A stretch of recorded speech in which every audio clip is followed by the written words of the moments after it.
the implication of it. So our budget for this, for the next financial year, 2025-2026,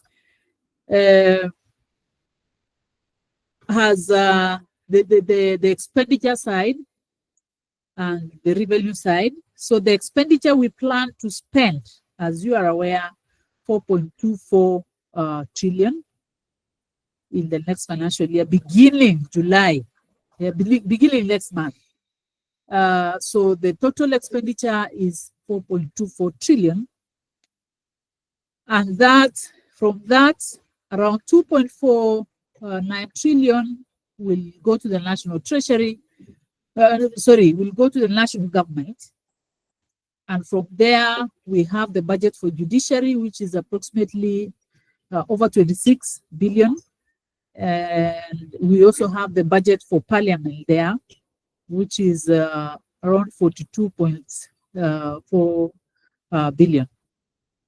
So from 4.24 trillion, we have 2.49 trillion going to national government and the institutions in national government. Then we have 405 that is going to the county government. But there is another 68, approximately 70 billion that goes to the county government under the county government additional allocation funds. So when you add 4 or 5 and then approximately 70 billion, you'll get a total of 475 billion going to county governments. So where do we get, then we have 1.36 trillion going to consolidated fund services. So where do we get this? That is the expenditure side. So the revenue side, how is it broken down? The revenue side of these resources. So we plan as a government to get 3.3 trillion from our taxes and our duties, and we also have 46.9 billion, which is a grant from our supporters. Then the balance, we will have to get it from the through borrowing. Chair, as a government, we've really been trying to ensure that we cut or we deal with borrowing, we reduce borrowing as a country.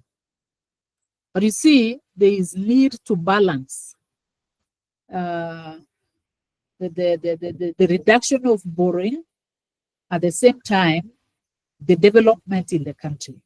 You are aware that we have huge debts, by the way. We have a lot of debts as a country, but as a government has been trying to reduce these debts.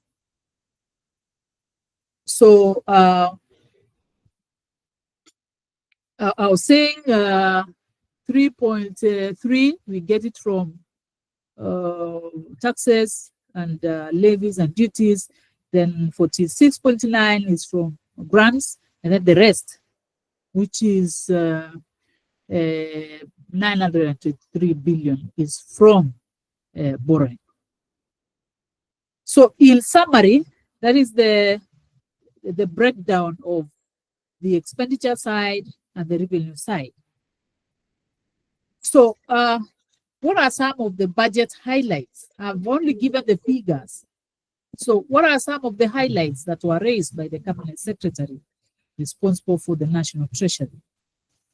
And before I look at the highlights, let me remind you that the theme, there's a theme for the highlights or the budget that was read by the CS Treasury, and it is dealing with consolidating the gains that we've gained from the bottom-up economic transformation agenda for inclusive green growth. So one of the highlights in this budget is that is the aspect of zero-based budgeting. We are saying we want to reduce inefficiencies. The government wants to reduce inefficiencies and wastage in government, and therefore, before money was allocated, before money was allocated to every ministry, there had to be an explanation of every program, a justification of why you should be given that allocation. I know most of us, we are aware of different types of budgeting. I think over time we've been using the incremental, where if you're given last year a certain amount, then you'd expect that amount to increase by a certain percentage, probably 5% or 10%. That used to happen before, but now we are saying if you're given these billions or trillions last time, justify why you need to be given again this time. Probably you may not be needing that money. Probably you finish that program so that we save resources to go to other programs that will help the government, that will help our people, that will help reduce poverty, that will help reduce income and create jobs. So that is one aspect in the budget for this, the 2025-2026 budget, the zero-based budgeting aspect. Another factor is the total expenditure, which I have explained. It has actually increased to 4.24 trillion. Because remember, Chair and participants, it is a fact that we have a lot of loan, as I have said. But you see, as a government, we need to balance and ensure that we don't only take all the resources that we've gotten and pay debt and we remain without doing any development. That is why there is this balancing the government is trying to make, so that as we try to reduce these debts that we have and plan to achieve our fiscal sustainability, then we also try and see and ensure that we have a bit of development going on, so that as we weed out the debt, we are also increasing the amount of resources going to development. So you could hear sometimes people saying, then why should we borrow? Like I've said, some of the resources that we are looking up to is the resources that the government will have to borrow. And someone will say, why do we borrow if we have a lot of debts? Chair, I think for me, I agree, I support what the government is doing, because we cannot manage to just sit, take salaries in offices, and then we are paying debts without anything going on in matters development, without even paying salaries and etc. So there is need for the government to balance the way we are doing. But in the long run, we should be having an objective of eliminating debts completely as a country. I'm happy, Chair, to report that if you look at the analysis from 2021-2022 to date, there is actually a good fiscal consolidation.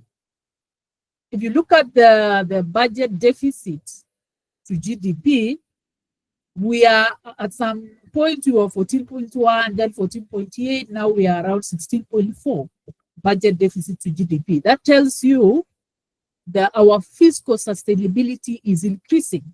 And if it is increasing, it means at some point we will stop borrowing resources to support our budget.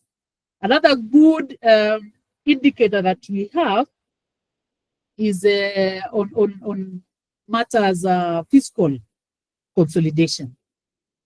If you look at when you get your own time, try to analyze the debts that we've been trying to get over time from 2012, 21, 2022. It has been reducing. At some point, it was 4.6% to GDP, but now we are talking about the 2025-2026 budget that we are talking about will have a debt deficit of 4.5%. So you see, we are trying to reduce this deficit, and the objective is to arrive at around 3 to 2.7% to GDP. That will be very good for our country. Another aspect is on the areas that has been focused on. in this budget.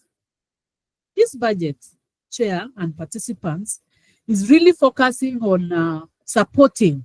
I'm going to pick a few areas because 30 minutes is very few minutes. This budget, if you analyze, is focusing on the 5 key pillars that the Kenya Kwanza had promised to deliver, had promised to put more resources, because those were areas that were considered to bring more impact than areas. That doesn't mean that the other sectors were not important. The other sectors are also important, but these 5 pillars were considered to have more impact to the common man. And those 5 pillars are agriculture, housing and settlement, universal health coverage, MSME, and digital superhighway. Are we still together? Yes, we can hear you, Madam. Yes, we are here. Okay. So this budget, the budget for 2025-2026, is focusing on those 5 key pillars. And one of them, I've said, is agriculture. This budget look at smallholder agriculture. If you look at the resources, when you get to your own time, you can analyze that. Quite a number of resources has been put to support smallholder agriculture. These people who are doing agriculture at mainly at the small scale level. And that reminds me the coffee that I distributed yesterday and the avocados that the government has been distributing, and so many seedlings and seeds that are being distributed to farmers. So this budget has really captured that we need to support farmers with qualified seeds, with qualified seeds and seedlings, and subsidized fertilizers. So subsidized fertilizers and low cost of inputs and quality inputs. So that has been captured in the budget 2025-2026, and that will really support our farmers, knowing that agriculture is the greatest employer in this country. And if we get it right, I know you will agree with me that if we get agriculture right as a country, agriculture being the backbone of our economy, then we are good to go. So, so support for smallholder agriculture is considered in the budget. I've said 8 billion was allocated for fertilizer subsidy. There is around 2 billion for seeds. There is around 2 billion to support sugar farming, and several other crops there. And at this juncture, Chair, I want to ask us to enlighten our farmers. Let them speak out. You see, there are different seedlings that the government is distributing, and it's good for farmers to know that, so that they place their request depending on what does well in their regions. Like Bomet, we have the upper zone that can benefit from avocados, lower zones that can benefit from fruits. And I'm aware that several avocado seedlings have been distributed, several coffee seedlings have been distributed, and more are going to come, because that is what the government wants to do, to support a common man to be able to benefit from the shambas that they have. 2 is the informal sector. The budget wants to support the informal sector. You remember, Chair, and I know you are all aware about the Hustler Fund. Hustler Fund has benefited over 23 or 25,000 million people, and the distribution has gone up to 70 billion that has been loaned to people. So this budget has increased a bit of the resources that will go to hustlers through Hustler Fund and the bridge loans that are offered through Hustler Fund. So we just need to teach our people. We tell our people to apply for these resources. Apart from the Hustler Fund, we have Youth Enterprise Fund, we have Women Enterprise Fund. We need to encourage them to use these facilities to help their small businesses to grow from micro to small up to medium. It is possible. Others have done that, and that's why the government is keen on supporting this informal sector. Another area that the budget is talking about is focusing on job creation. You see, I've said agriculture is the greatest employer. We talk of digital superhighway. You are aware that the government wants to do digital hubs in all the worlds. They want to do hotspots, internet hotspots in our markets, so that people can be able to transact their businesses even as low as at the village level. Businesses, you are aware that there are people who do online businesses. They sell their things through online, and we need to talk to our people to embrace that. I know most of our people are not doing that now because probably the cost of internet and so on. So the budget focuses on enhancing or increasing the number of digital hotspots and digital hubs and hotspots so as to support the mama bloggers and the youths to be able to do businesses and get employed through the Ajira programs and Jitume programs.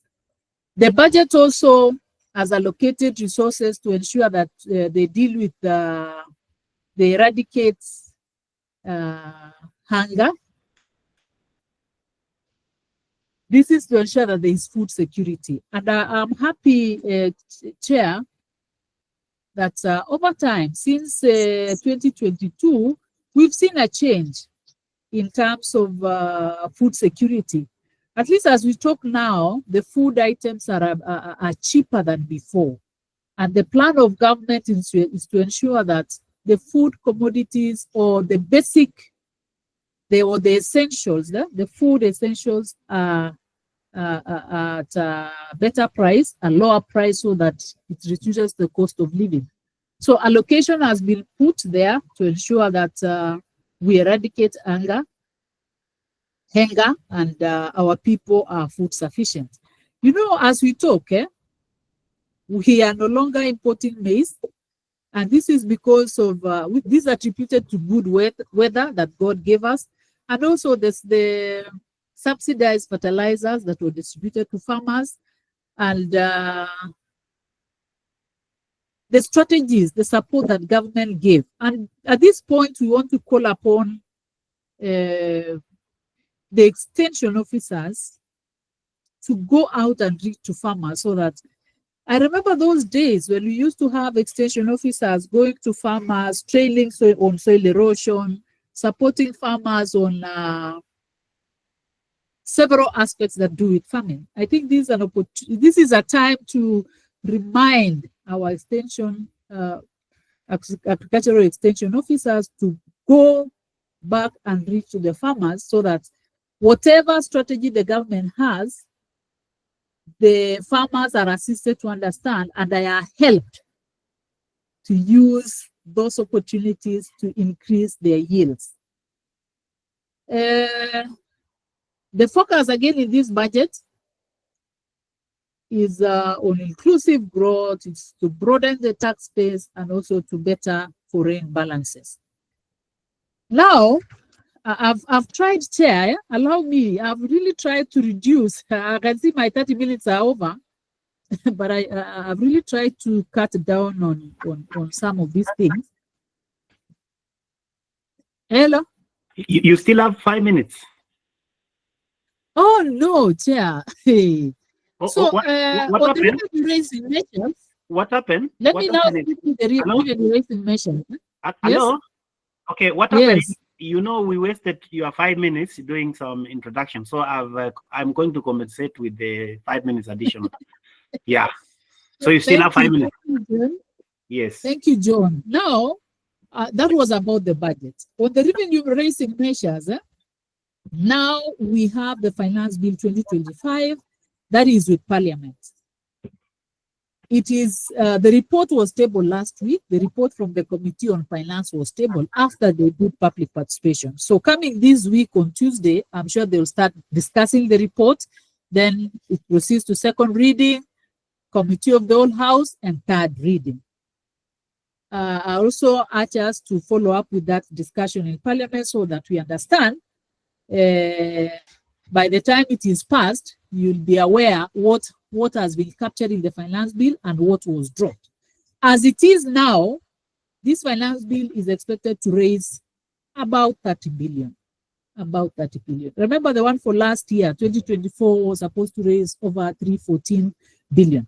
So this finance bill for this year has no new taxes. And someone was asking, if there was no new taxes, then why was it brought? This finance bill has no new taxes. It was meant to clear some laws that were not, there were issues that needed to be amended here and there, like in the income tax, excise duty, all those laws that falls under the finance bill. There were quite a number of amendments to match with the Constitution and to fit with other statutes that had been approved. This tax finance bill also was meant to tighten the loopholes that were there. We had tax evasion, avoidance, because there were some loopholes that were there. So this bill is meant to enhance tax administration. Now, there are quite a number of benefits inside, like pensions not being taxed, the gratuity not being taxed, a number of good things there. Some institutions use not to even consider relief when they are calculating your pay as you earn. And therefore, at the end of the day, when you look at your pay slip, you've paid a lot of pay as you earn because the employer had not captured your reliefs. But now, this finance bill will ensure that the employer considers the reliefs before you get at the payroll level. So you will not have to claim for refund, which would take long time and a lot of processes that are involved. So, what is then the implication of this? What is the implication of this to the livelihoods? One, I've said, the government chose not to introduce new taxes. We've not raised VAT, we've not raised the pay rates, and then that means it helps to protect households on the purchasing power. It increased the take home, I would say that. Another thing is on the tax relief, which I have explained, application. Earlier, you used to go and apply with KRA, wakurudishe ile ulikuwa umelipa because relief was not applied. This time round, as the employee, you don't have to claim from KRA because the employer will factor it at the payroll level. That means that will increase your take home, hence increasing your livelihood. Cost of living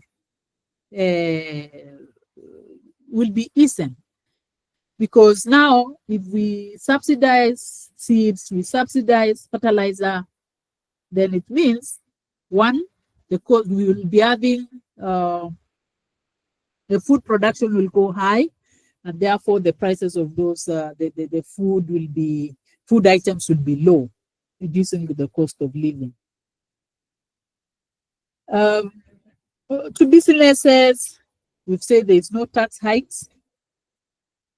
So there was no increase in corporate taxes, touching on the common man, VAT, excise, and so the businesses are not really affected. Payroll simplification, there is that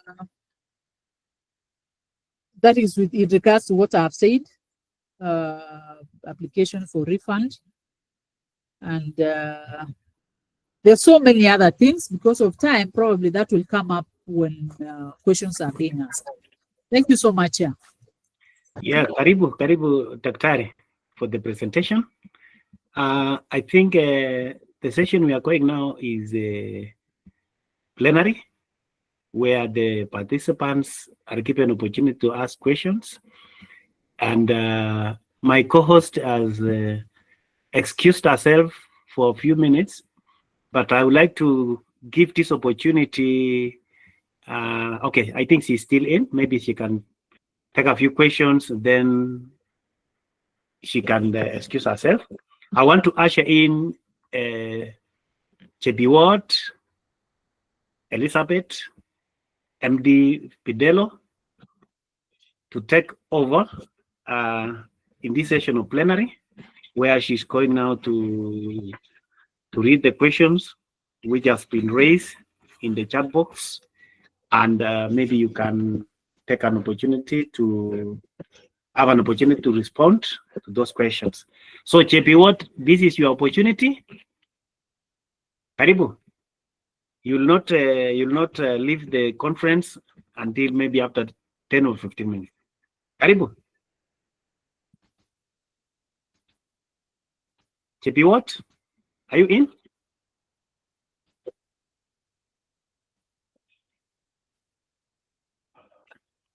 Hello?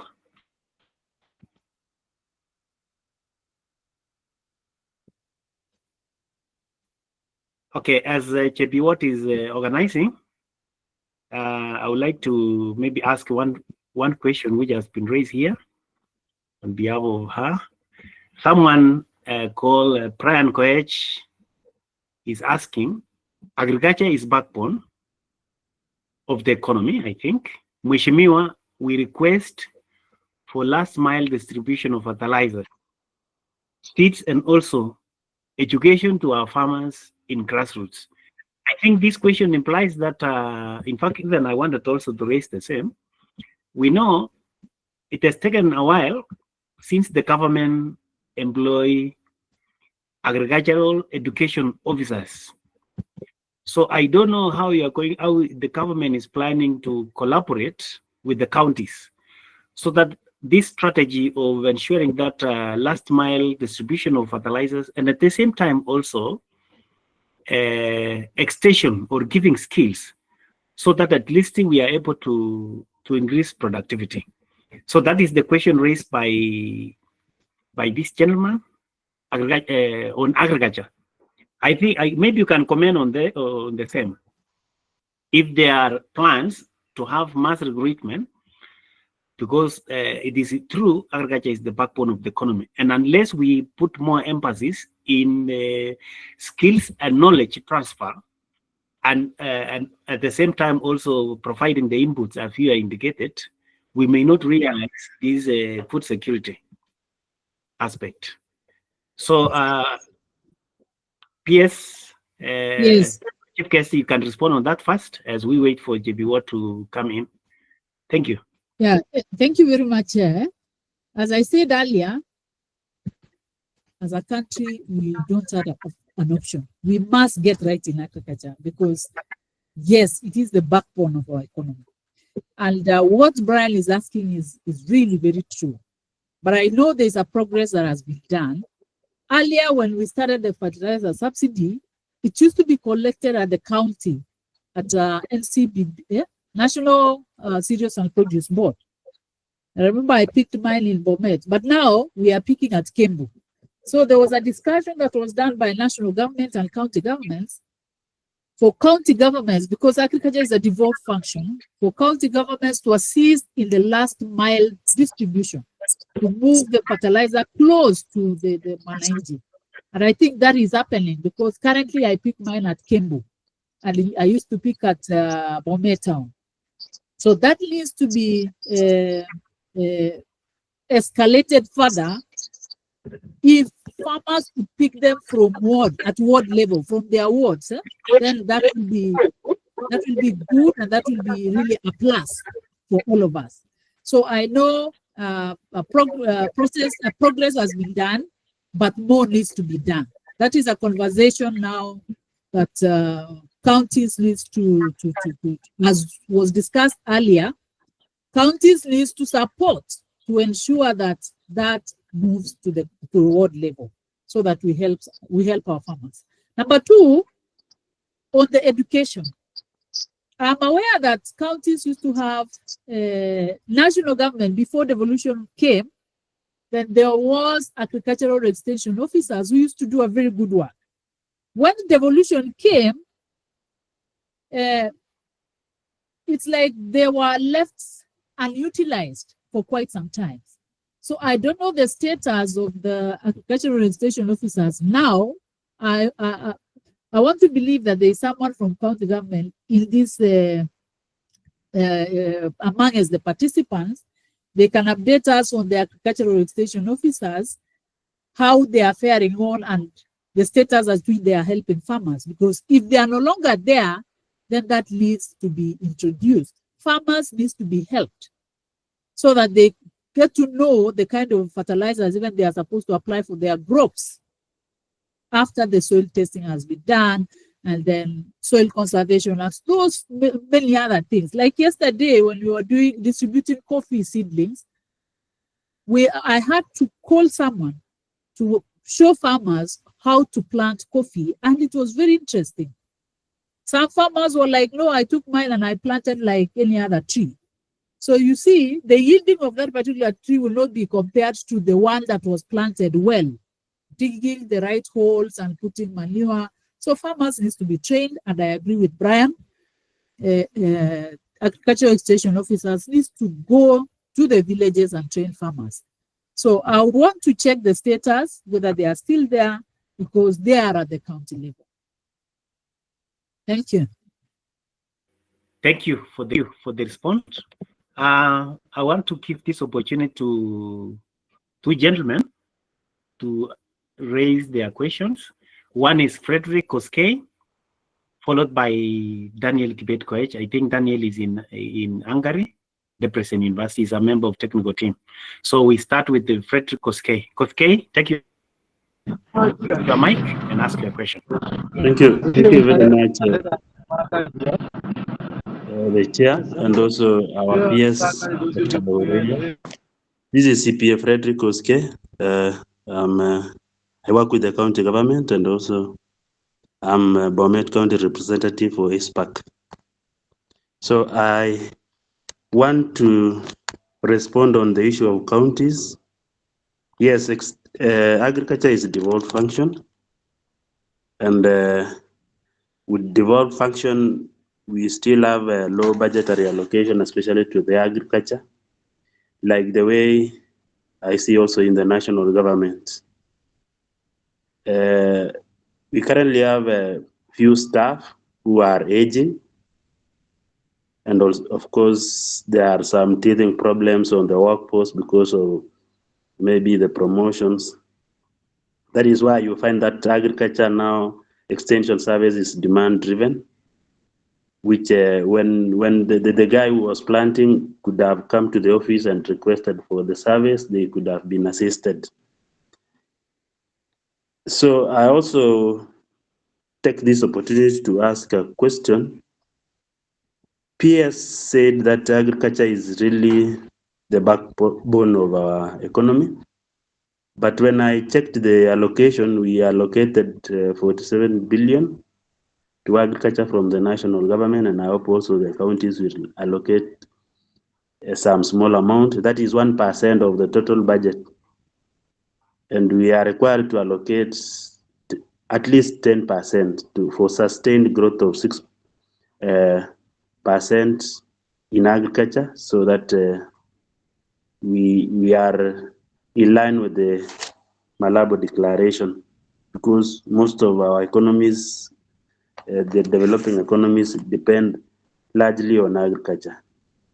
So when I checked, this allocation is still low, That is why even in the counties also, we don't employ staff. We have few who are aging, they will retire very soon. So the problem might continue if attention cannot be given to that. Thank you.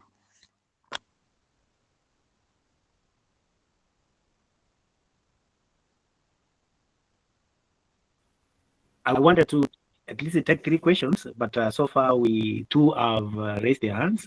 Okay, the second person is Daniel Kipetkwech from Hungary. Say hi and then raise your question, Mr. Kwech. Karibu sana. Asante sana. Okay, thank you very much, the people of Bomet.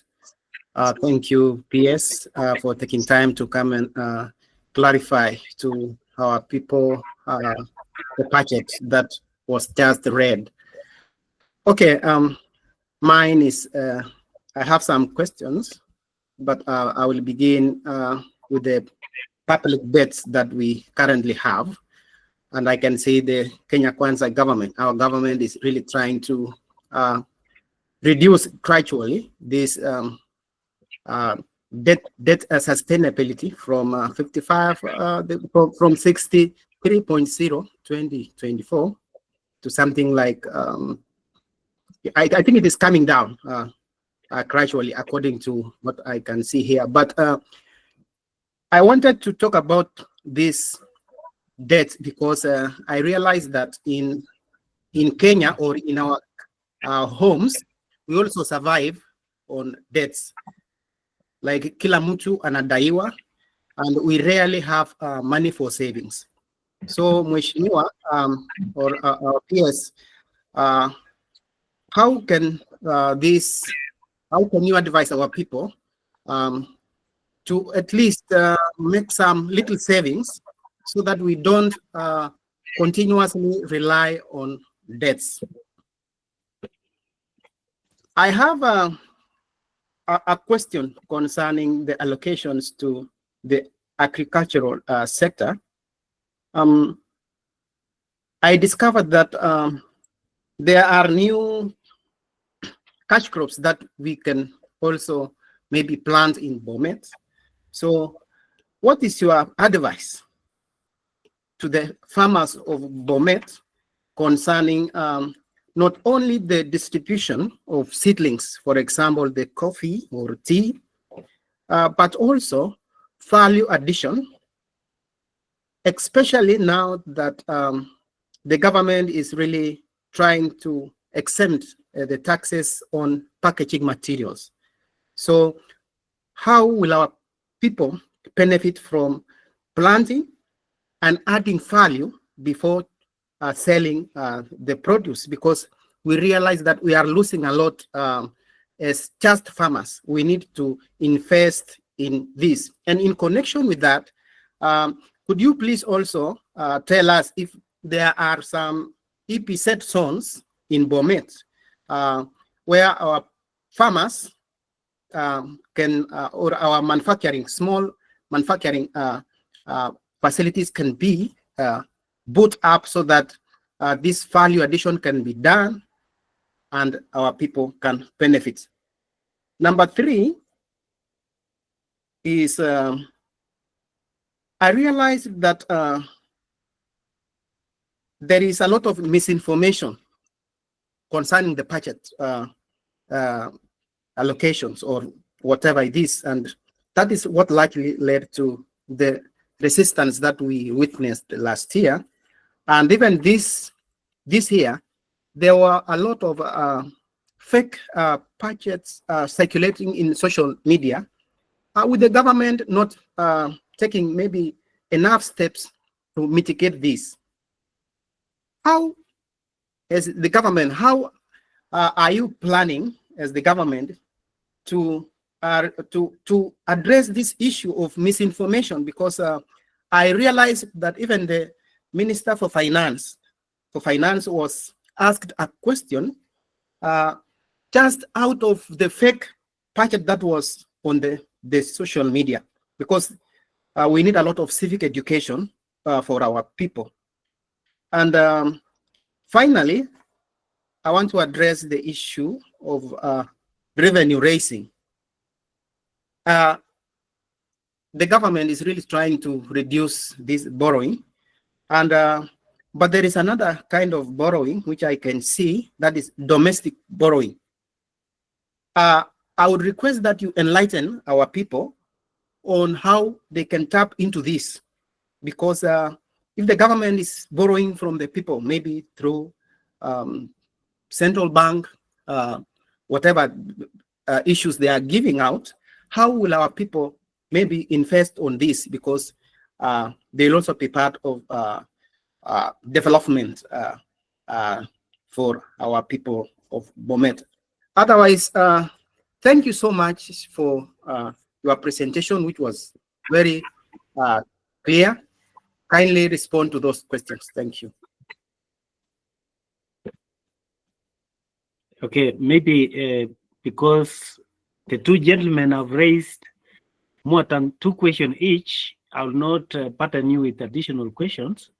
Maybe you can just try to see how we can respond to the one raised by Frederick on the issue of aging workforce and the 1% allocation, which to him I think is very much, it may not have a real impact in agriculture, unless maybe there is a plan to bring in the support of other maybe development partners or elsewhere, so that at least the gaps, which are, I think is huge, can be filled. Karibu, Daktari. Okay, thank you. Thank you very much. Thank you, Koske Frederick, my colleague CPA, and thank you for Daniel Kibet Koech. Let me start with Koske Frederick. I had a question. I heard somewhere last year that people, there was an employment of agripreneurs. I don't know how many per ward. I don't know whether it's true. I'll find out that. But if you are also aware, you can let this team know so that we learn how to engage them. Because I want to believe we are here as people who are coming from home. We are coming from Bomet, we are coming from Kericho and all our other regions. And we want to enlighten ourselves so that we go and give back, enlighten our people back at home. So I'll find out next time we meet. I'll want us, and remember, Koske, these agripreneurs, let's find out whether they are there and what they are doing. I think I'll leave that. I'll respond next time. It came to my mind. But Koske, you are asking about, you've talked about global declaration that agriculture should be given at least, is it 6% or more? But what we are allocating now is about 1%. Koske, you understand where we are coming from, and that we're really struggling as a government to settle the debts. The lots of debts are over 1.1 trillion that we are dealing as a government. So I want to believe that once we attain economic sustainability, then that allocation will have to go up. But the measures that have been put even currently, those measures were not there before. So you can see the attention now is focusing on agriculture as never before. We've not had fertilizer being subsidized. We've not had the kind of distribution of seedlings and seed that we are seeing now. So strategies, even if the allocation is a bit low, I want to believe that going forward is going to increase. And the strategies that are being put there are the strategies that are going to reform the agriculture sector better. So I know government is keen on that, and going forward, it will continue to increase. You see, there are sectors like education, which is taking large allocation, but you know what it entails there. The entire of our children, from primary school, secondary to university, you would expect it to, I'm sure it is not even to the level that is required. So all the sectors are suffering. They are just getting a bit, a little. But I think going forward, as we go towards fiscal sustainability, we are going to allocate better and better. But we need to help our people so that those who are in responsibility ensures that whatever is allocated is used prudently to serve the purpose, to help our common humanity. You were talking about the retiring workforce. In government, there's normally what is called a succession plan. I don't know how county governments are dealing with that, because I want to believe that there is a succession plan. Yeah? By the time someone is approaching retirement, there is a plan that there should be someone to take over. So I don't know how county governments are doing that, because I'm aware national governments have such a plan. Daniel Kibet Koech, how is Hungary? Stay safe there. It's a nice country. We are talking about public debt. How do I advise our people to save so that we don't rely on debt? I think our government is very conscious on this matter. It's very aware, and it's really trying to educate people to save. I want to use an example, like the Hustler Fund. When someone requests for Hustler Fund, 5% of that fund is saved for that person. So we are teaching people as a government to learn to save. Look at even NSSF. Sometimes back we used to contribute, I think, 200. But in our government, things have been, people are being reminded that, look, you need to save better because this money is yours. When you retire, it will take care of you. And now people are saving better than before. So I think, Daniel, it is a good conversation that we need to talk to our people. We need to explain to them to understand the importance of saving, because it will save them. But the government is trying to do that, but we need more conversation on that. Awareness building, so that our people can learn to save for future use.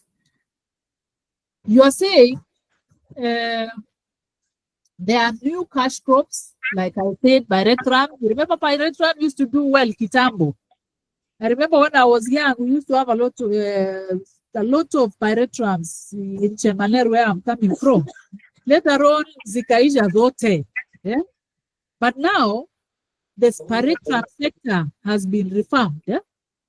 So there are new crops that are coming in. Pyrethrum, which we had lost, the coffee, tea is there. We have mangoes, which are being introduced, especially the lower region. So you are saying we need to advise our people to do value addition, which is very good, because our farmers are really suffering. It's a lot of work to do farming. Now, once the product is out, you sell it, the brokers come, they sell the coffee, they sell their avocados to the brokers, and then at the end of the day, it's the broker who is doing what? Who is benefiting? There's need to educate our farmers to do value addition, and we need to help them. I remember there's a program that the government is driving, the creation of KITES, County Aggregation and Industrial Park. I believe those parks will have places where factories can be set and value addition can be done. But the first thing that we need to do is to encourage farmers. If you want to do value addition for mangoes, for example, we encourage our farmers to plant mangoes so that we have enough quantity to do value addition. You see, you may set up a factory for coffee, for example. Like yesterday, people were talking about coffee factory. But you see, the first things first, let's encourage them to plant these things. And as a government, as we teach them to plant and nurture them to nurture the crops, then we prepare to introduce factories so that we do value addition. We will have helped our farmers very well. They will get a better return for their produce. So Daniel, I'm really in agreement with you. And I want to believe that both levels of government will do that work to help our farmers take care of their crops well, and then we bring the factories for them to do value addition. hapo tutakuwa tumewasaidia. EPZ zones, I'm aware there was a plan to set up EPZ zones, a zone in Bomet, but I don't think this has been done. If I'm not wrong, it was supposed to be set either, was it in Bomet East or Sotik? I remember there was such a plan.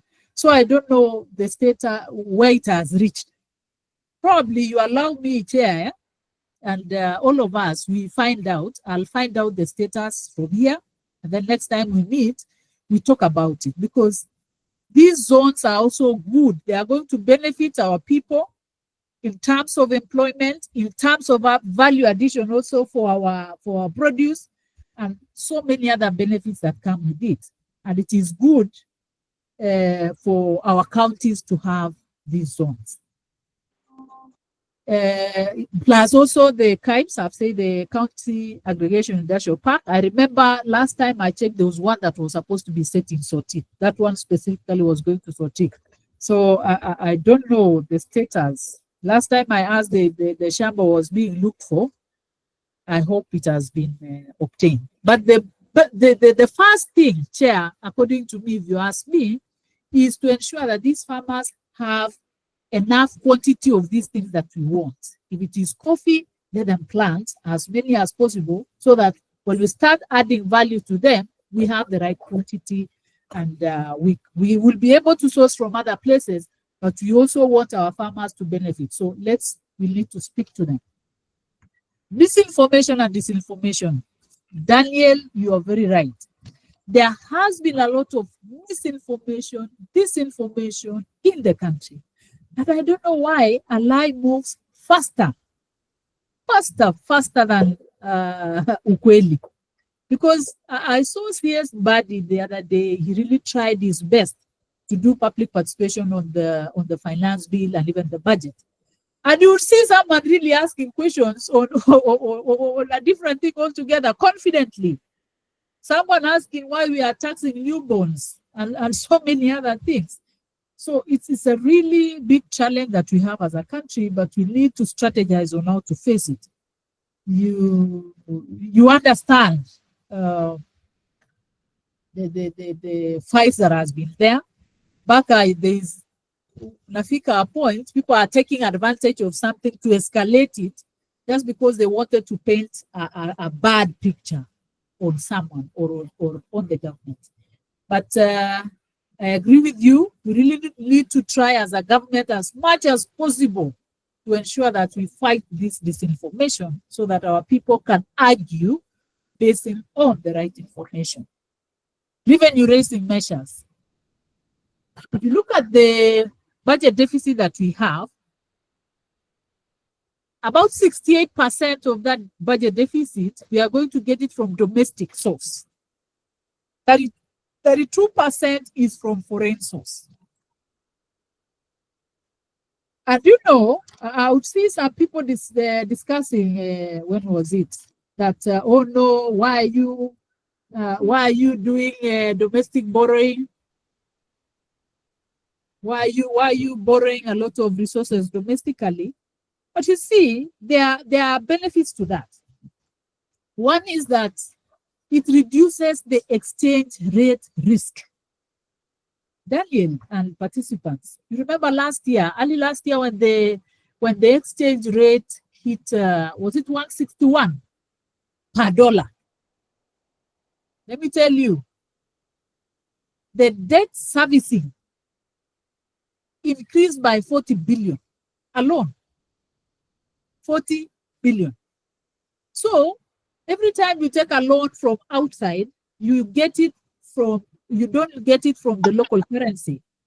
You get it in dollars. And that means if there is a change, if there is a depreciation of your local currency, that loan can even double.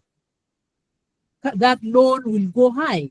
So borrowing domestically will save us from that risk. It could reduce that exchange rate risk that we can get as a country, like what we got early last year.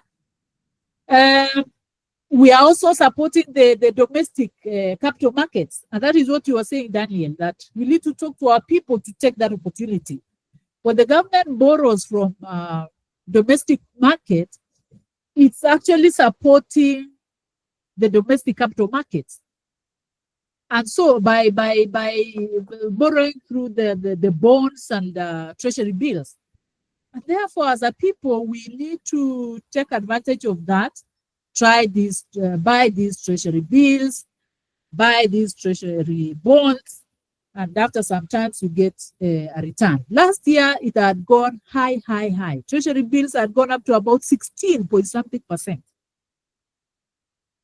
Whoever invested that time got a good return, but now it's a bit low. But it is a risk-free, it's a safe investment. Even if it is a bit low now, it's a safe investment.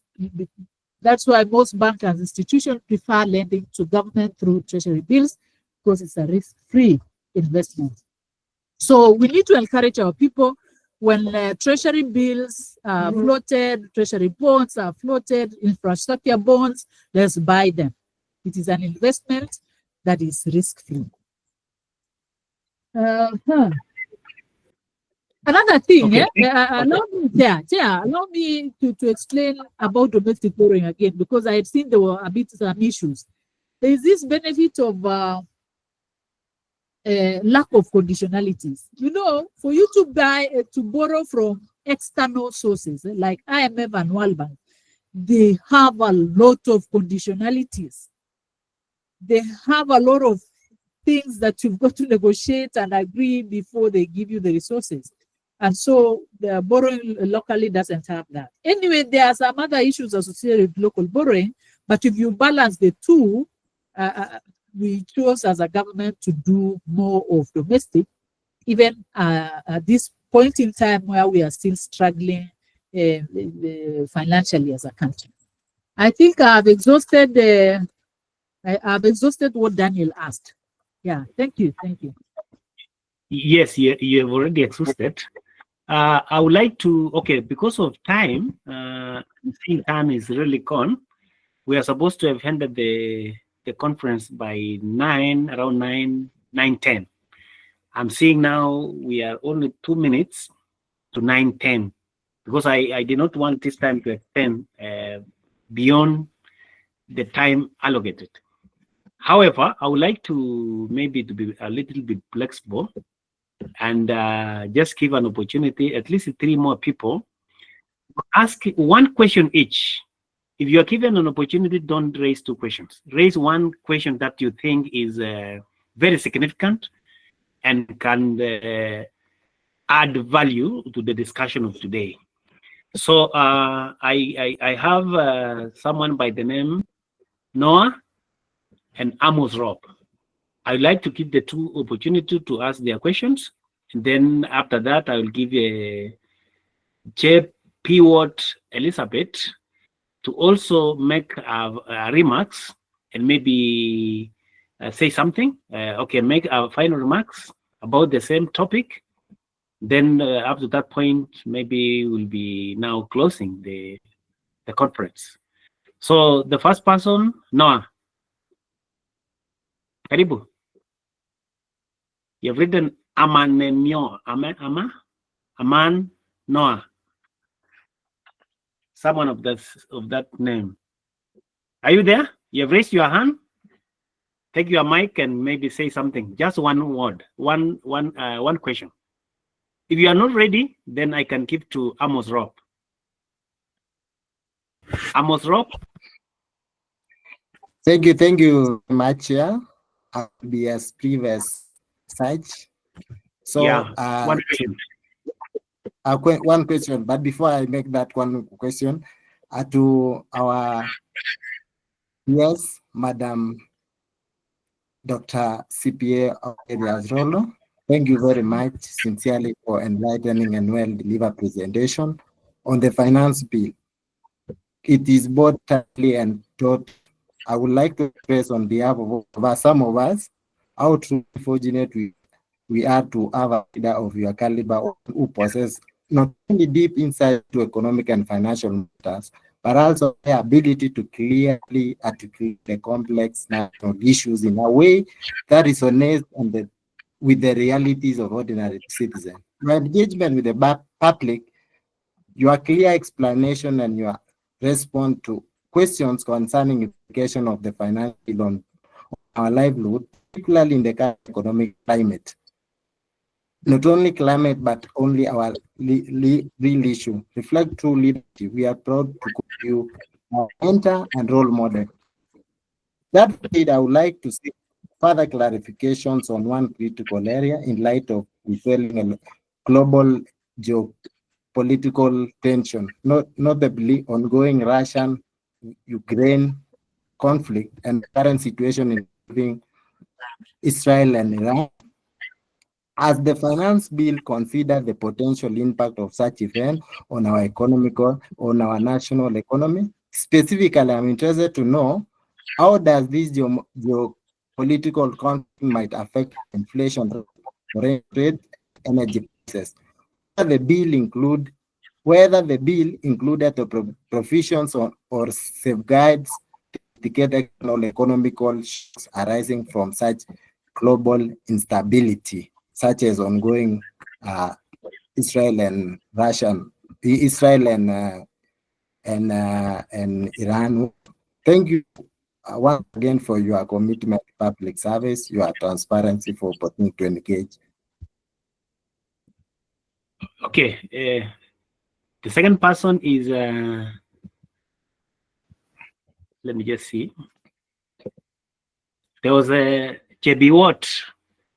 JB Watt, you can say something? Okay, good evening, everybody. Good evening, madam. Thank you so much for your great presentation. And I must say that it's really, really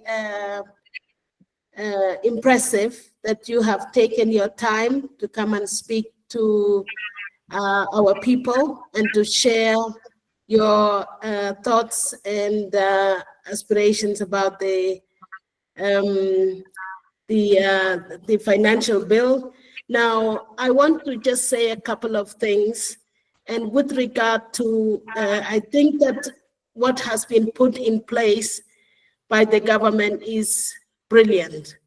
But I think that we are not good as a country in implementation and really ensuring that the financial budgets are truly and meant for what they are for. I think that's where I have a lot of challenge, that there was not much that really assured the public that there will be transparency and accountability. And I think that what most countries do. I was looking at Swiss financial bill for 2025. Just to compare, I looked at Bahrain, where I'm mostly based. And I must say that every country aspires to ensure that our people are self-sufficient. And when you look at Kenya today, we are importing almost over 300 billion worth of food, things that we could grow. We're importing as basic as chicken, as eggs, and from the most unlikely places like Dubai. I wish in this budget that it is clearly mapped out that on agriculture and put targets, dates, timelines, when Kenya will make itself and give itself dignity in not importing eggs and simple things that we can do. I was just looking at, for instance, sorghum as a crop. We're importing over 5 billion Kenya shilling from just Australia. And here we are struggling to send our children to Australia. Madam, I would truly like to ask you that as a country, and you are in a very, very critical position, that you challenge these proposals, that it addresses the most minimum and the most basic. For example, the Hustler Fund. I was comparing similar fund, for example, in Bahrain. In Bahrain, the government says, we do refund strategy, whereby you bring your project, we see how you have done it, and we paid. we should avoid popularism in such funding. In my opinion, administration, the execution of the finance bill is life and death for us, because every cent, when we spend every cent, we should see that it's creating 10 cents.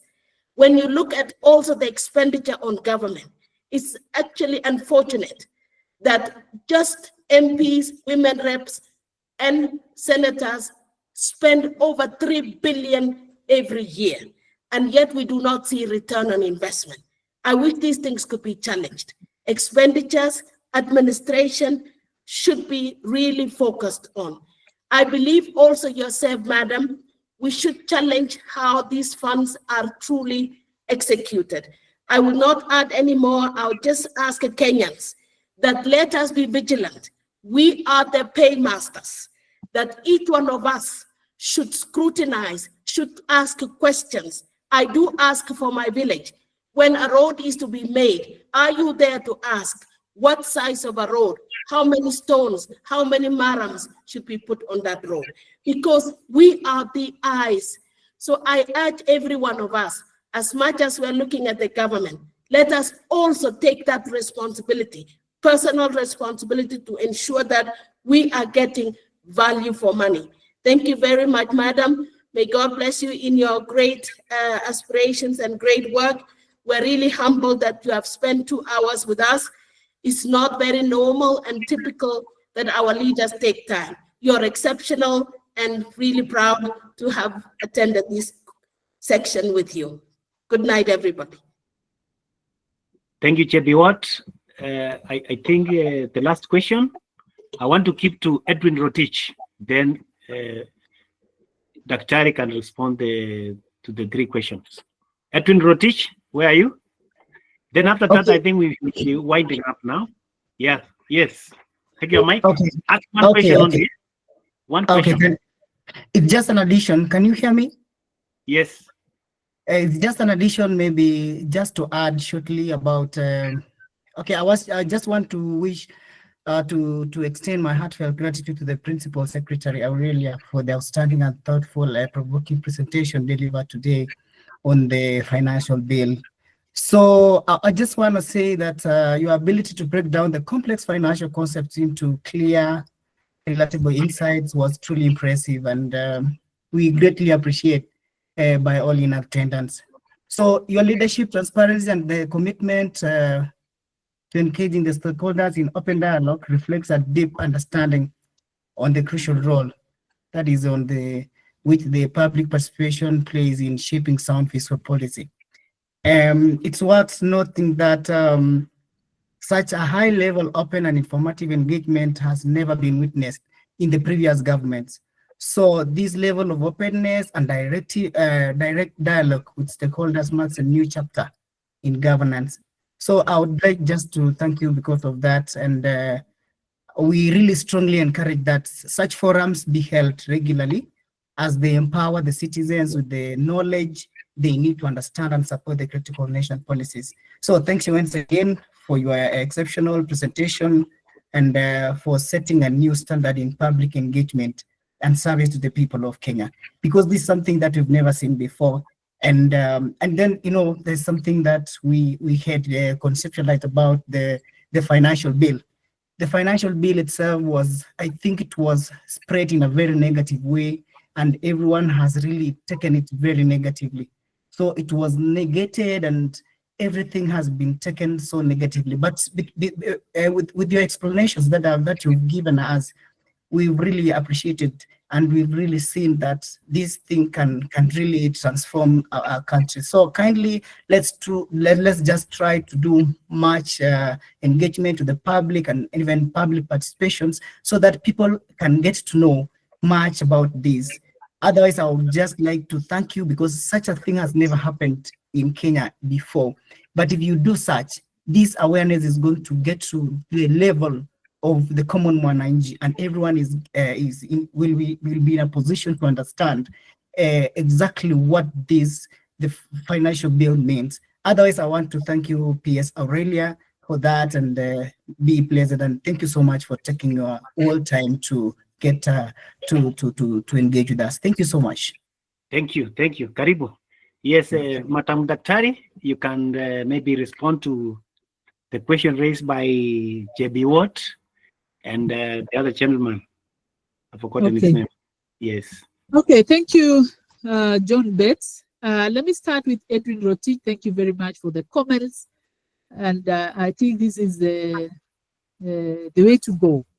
Our constitution wants us to talk, wants public participation be done. And this is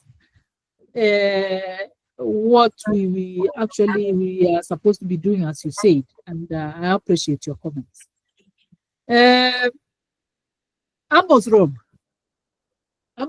you talked about the geopolitical tensions, like Russia and Ukraine, like Israel and Iran, and how is it affecting the finance bill? I think you wanted to say, how is it affecting our budget? Huh?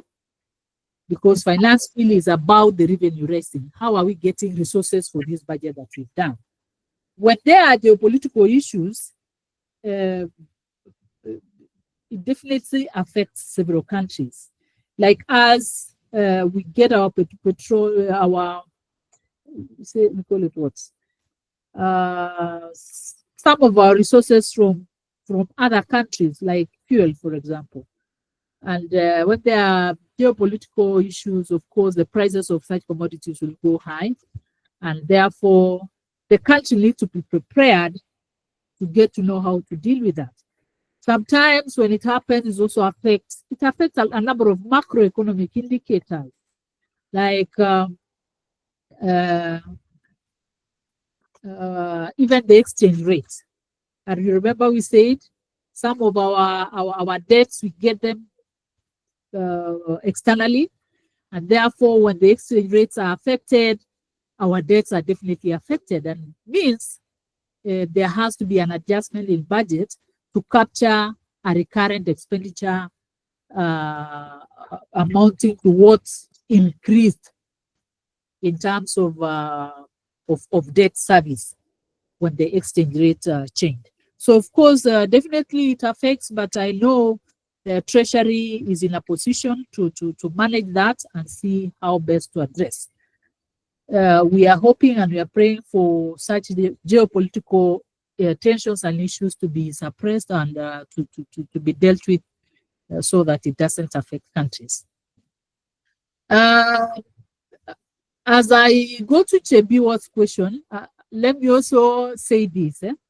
You know, what I deal with is legislative aspects across ministries, departments, and agencies. But I appreciate these questions that you are raising. You see, at the level at which I'm serving, I should be in a position to answer some of these things. Even if I'm dealing with legislation, I should be in a position to speak about what is in Treasury, what is in crops, what is in MSME, and I know I've tried to say that. But the people who really have all what it takes to do with agriculture or all what it takes to do with other sectors, if we would want to invite them, then at some point I'll invite them. But I know I've really tried to handle them because where I sit as a government officer, I should be able to talk about my government. And I want to believe that I've done that. Chebiwa, thank you so much for your articulateness. You've raised very pertinent issues that, yes, we do very well in budgeting. We do very well in what we put down. But the issue that is there is implementation. I also agree with you. What you are doing currently, or before I say what you are doing, I would wish in this country that everyone would do their work with integrity, with transparency, with accountability, so that when we allocate resources to do a particular program, let it do that program. I'm telling you, it will be far. But I'm happy with what the president is doing. There are some public service reforms that are being spearheaded by the head of public service. Mr. Felix Koskei to try and ensure that there is transparency in what the officers are doing. There is integrity in government. And I know that reform is going to bear fruits because it is touching on ministries, departments, agencies, whoever is working in government. So there is that public reform initiative that is being run by the head of public service, and it is bearing fruits. Let's just give it time and we'll see the results. There is also a directive by the president that we tighten the legislative framework and the policy framework that's around corruption. And I'm aware that the Office of the Attorney General did a public participation on some of the laws that we want to enhance to ensure that we fight corruption in public service, so that once we allocate resources, we achieve the output that we wanted to achieve, and therefore our people will get help. A number of them, and I want to promise this team, the Community Interactive Discussion Hub, that this will be one of the avenues where I'll be sharing the several bills that the government are working with. Whenever there is a bill that the government is working with, we have several of them. John, I think I'll be sharing them with our with the participants here and our network, so that we have an opportunity to interact with it. This is part of public participation, and we will be able to raise concerns on that bill or enhance the bill so that it adds value. We add value to it, so that by the time Parliament approve it, it's a bill that's going to help all of us, that's going to help our people. So measures are being taken by this government, and I know that this implementation problem will be dealt with. It is still my prayer that everyone would exercise integrity, excellence, transparency, accountability as they perform their service. Now, you asked Chebiwot on why are we still importing? The plan, I remember last year, in that finance bill, there was a plan to increase, to put excise duties on some of the items, import duties, quite a number of things, so that we protect our manufacturing companies here, we protect our factories, so that we create employment for our people. The plan for the government is to be a net exporter. The moment we manage to export more than we import, then we will be good as a country. And that is the plan for the president. I know you've heard him talk every time about putting strategies to ensure that we export our products more than we import. And that will be good for us. So probably as we speak, probably there are still other basic commodities that we are still importing. Chebiwot has mentioned something like onions. I know for a fact that if the demand of onions, let me use onion for example, if the demand of onions in the country is more than what we produce, we cannot stop to import that. So I want to believe the strategies that have been put by government will enable the country to produce more that will be able to supply or to meet the demands of the country. Because the goal is to ensure that we export, not import. You said something about Hustler Fund, that there should be better administration. Someone needs to be funded after you've seen the program that they are running. This Hustler Fund was really meant to benefit the common person, to benefit even very, very, very small businesses. I think going forward, probably on the side of bridge loans, some more measures needs to be introduced, as you say. But there is this other fund, I almost forgot. You need to tell our people. There is what's called NYOTA program, National Youth Opportunities for Transformative something. that is coming up very soon. We need to tell our young people, our business people, to prepare for that fund.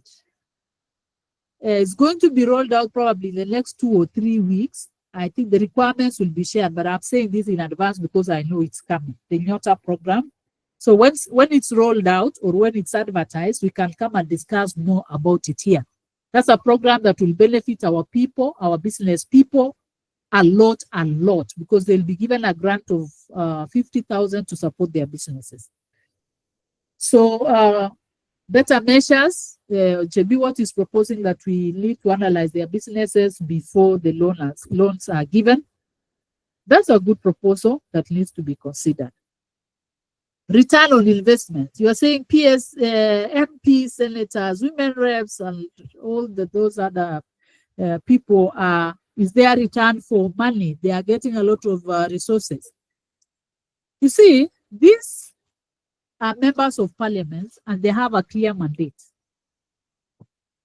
They are supposed to do oversight, they are supposed to do representation, and they are supposed to do legislation.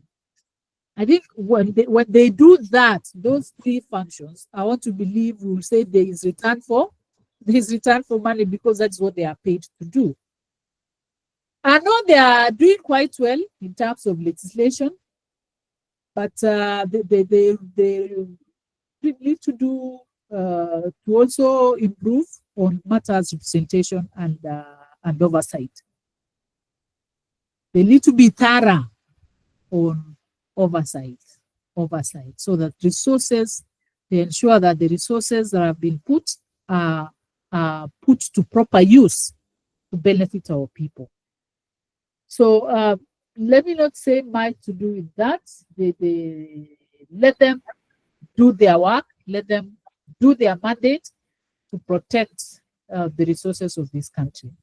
And it's a call for everyone, even all of us, wherever you are serving, serve with integrity, serve with excellence, serve with people at heart. I think I've exhausted the questions, John. Yes, you've already exhausted. Yeah, and then I think at this point, I will not allow additional questions because of time. Sorry, John. Someone is asking how we apply for NYOTA fund. Yes. Millicent Cherotich, wait, I know the ministry responsible, which is MSME, will let you know when to apply and the requirements. So just be patient. It is coming. I've given you the information early in advance, but the ministry will communicate very soon. Yes. There's a question from, who is this? There's a number of questions here, but a number of questions. Yeah, I don't know whether I'll you not okay because of time. Will not really will not give more opportunity to respond to this, but we will still arrange for further consultation because you are our patron. We'll have more engagement going forward. Maybe because this thing will be taken note of. I think I have a Gemini system that takes note of all the notes, including the questions. So this one will be escalated further. Maybe in another forum we can discuss these things. Okay. So mine is just to thank you for the outstanding and impressive presentation that you have given us today concerning the team. And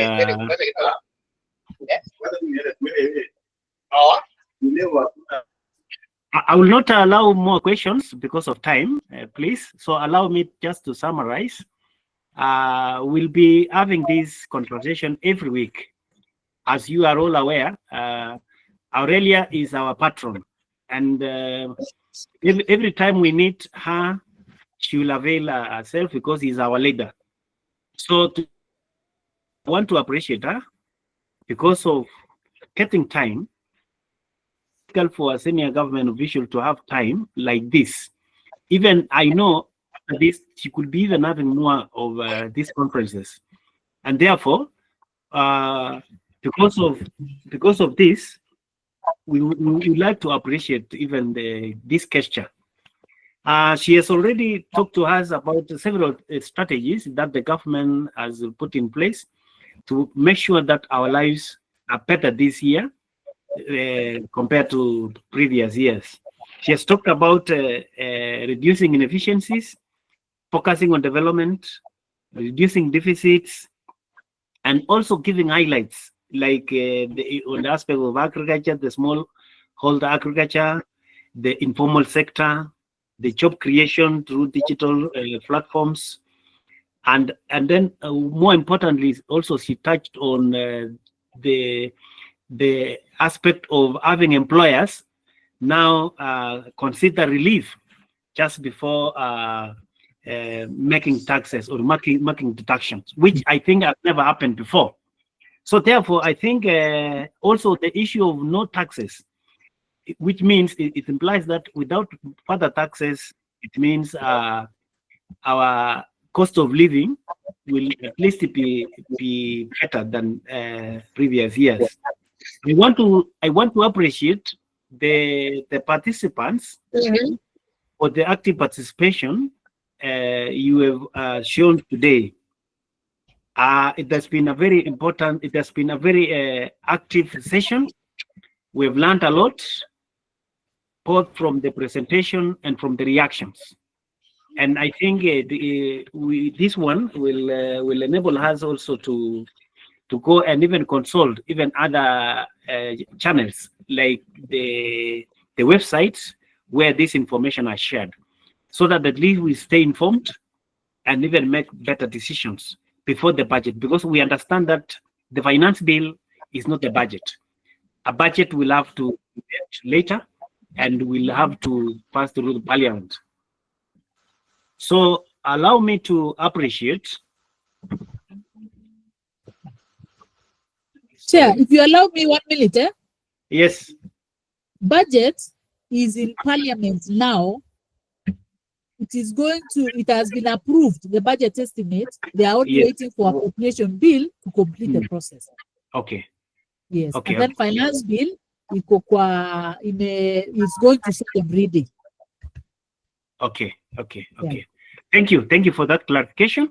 So I would like to acknowledge the following people who made this presentation a success. I want to appreciate Jonathan Metet of Technical University of Mombasa.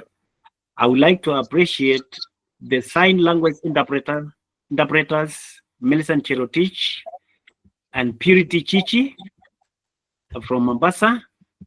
I would like to appreciate my co-host, JB Watt Elizabeth from Bahrain. I think currently she's in Kenya. I want also to appreciate one of the team leaders or team member of technical team, Betty Injiru, who is the CEO of Stratosphere's academic advisors, who was with us this evening. I want also to appreciate Daniel Kibet-Koech of Hungary. He has been very active and is a member of technical team. He has made this community interactive discussion app Kenya very lively and relevant. And I will not forget to appreciate all the participants who made time to be with us this evening and to make this discussion lively. So just before I wind up, maybe to give this opportunity to maybe one of the sign language interpreters to say on behalf of the rest and on behalf of the community, just to say something. Then finally, I will give JP Watt to give our final remarks, and then our chief guest today will close. Yes, Millicent or Purity Chichi can say something on behalf of the others.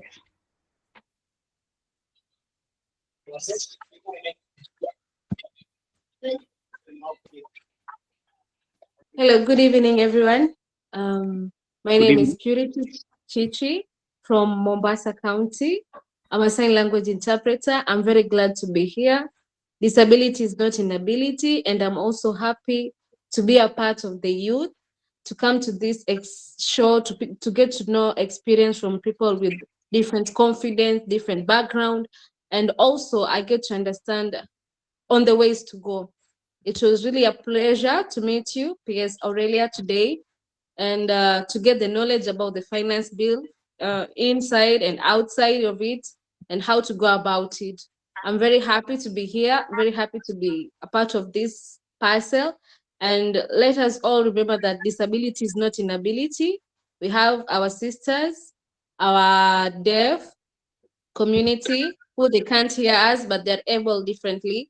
So let us also try to include them in our forums, in our discussion. Thank you. Have a blessed night. Thank you, Purity. Maybe to represent the diaspora, I want to give this opportunity to Daniel Koech of Hungary to say just one word also. Daniel. Okay, thank you so much, Madam PS, for the great presentation. Thank you, Mr. Pate. Thank you, everybody who was part of today's meeting. I'm following very closely events going on at home, especially Bomet, and I'm proud of you people. Thank you so much. God bless you. Good night. Thank you, Mr. Koech. Finally, I want to give my friend Jonathan Metet. Jonathan Metet.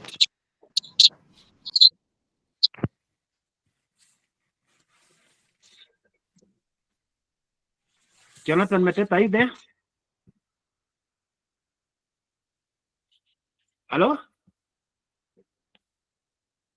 Jonathan Metet of Technical University of Mombasa. I can see you are online. Okay, if Metet is not in a position to say anything, I want to give this opportunity to. Sorry, I'm in. Okay, Karibu. There was an interruption by someone who was calling me, so I'm using my phone. Okay. So I really want to take. Okay. Yes. Hello. Yes. Jonathan Medet. Yes. I'm here. How are you? Fine. Okay, make your presentation and then I'll call you back. Okay, thank you. So I was saying we really appreciate PS Dr. Aurelia Rono, who is also happened to be the patron for this interactive session, and also wish to comment that I've always said that information is power, and also getting the right information from the right source is always very important, so that we can make informative decision. So it's always good to join such conferences so that you can be able to benefit. It's a non-political platform that is a national also forum. It's only not targeting maybe South Rift, is also targeting the entire country. And we appreciate the sign language interpreters and the presenters who have been doing the great work today, and also the PS and the host who have been doing a very great work. So let's continue doing this, and we'll be able to be informed, and we'll be able to make the right decision. Thank you. Okay, thank you, Jonathan Metet. Now, finally, I want to give this opportunity to our chief guest to say final remarks, and then maybe also close the meeting officially. Yes, Karibu, Madam Aurelia. Okay, thank you, John Bates, and thank you everyone for participating in this. As I said earlier, this is a very good forum for us to share what's happening in our country, and for us to propose some of the measures that we want to have, that we want to see them happen. The objective being to give back to our community, to help our people. When you told me that I should be the patron for this forum, yes. I participated in this forum, I realized that it's a good forum that we want to reach to our people, to see how best we are going to support them. to see how best information is going to reach them. Then I said, okay, why not? Because me, I'll always want to reach to people. I would always want to help. With the little opportunity and the little resources that I may be having, I always want to try and reach to people, share information, share ideas, listen to them. I am aware that our young people now, quite a number of them are going through issues, going through mental challenges, going through depressions, others, going through several things. We've got to be there for them. We've got to listen to them. We've got to help them, advise them, guide them, and see all possible ways of reaching and helping them. So I'm very happy to participate here. Going forward, let's get as many youths as possible so that they get to understand some of these things and they'll be able to make informed decisions. I want to wish every one of us the best and wish you a very good week ahead and a good night. Actually, we are going to sleep. Probably those who are in Hungary, I don't know the time difference. Those who are out of the country, we wish you a very good day, whether it's day or night there. Thank you, organizer. Let's continue doing this. And I know going forward, the forum will grow, and let's make kids away from politics. We try as much as possible to assist. We try as much as possible to articulate issues that are there. We propose some of the possible solutions because when we share, if they are doable, I can reach my colleagues, we share the same. If they are doable, I know they will not hesitate to do that. So I'm so happy to be with you. I'll continue being with you. Let's get together. Let's work together to give back to our community. Thank you so much. Okay, Asante, I want to request one person to lead us in a word of prayer. Then we can leave completion. One person, one pastor to volunteer. And today we are fortunate enough to have about 70 people who joined and actively participated, and another 70 who registered. So all of them will get automatic videos and also notes. So one person to lead us, please. Let's pray. Yes. Almighty God, we come before you this with hearts full of gratitude for the fruitful discussions and insights shared during this forum. We thank you for the wisdom, clarity, and guidance that have led us through this session. We are especially grateful for our leaders, including P.S. Aurelia, for their dedication and service to the nation. Lord, we pray that the knowledge gained today will not only enlighten us, but also empower us to play our part in building a better and more transparent future for our country. As we leave this place, may your grace go with us, guiding our thoughts, decisions, and actions. Grant us unity, peace, and renewal commitment to serve our communities with integrity and purpose. Bless our leaders, bless this nation, and bless all those who seek the good of others. We pray this in your holy name. Amen. Amen. Amen. Amen. You can leave it at